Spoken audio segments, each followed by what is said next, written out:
तुलसी अदरक की चाय के फायदे। तुलसी जिंजर टी बेनिफिट्स सर्दी, खांसी और जुकाम से राहत देती है, क्योंकि तुलसी और अदरक दोनों संक्रमण से लड़ने में मदद करते हैं।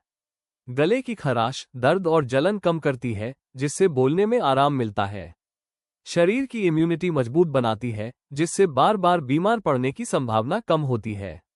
पाचन तंत्र को सुधारती है, गैस, अपच और पेट भारी रहने की समस्या में आराम देती है। तनाव, थकान और कमजोरी कम करती है, जिससे शरीर और मन दोनों तरोताजा रहते हैं। इस वीडियो को लाइक, शेयर और सब्सक्राइब जरूर करें।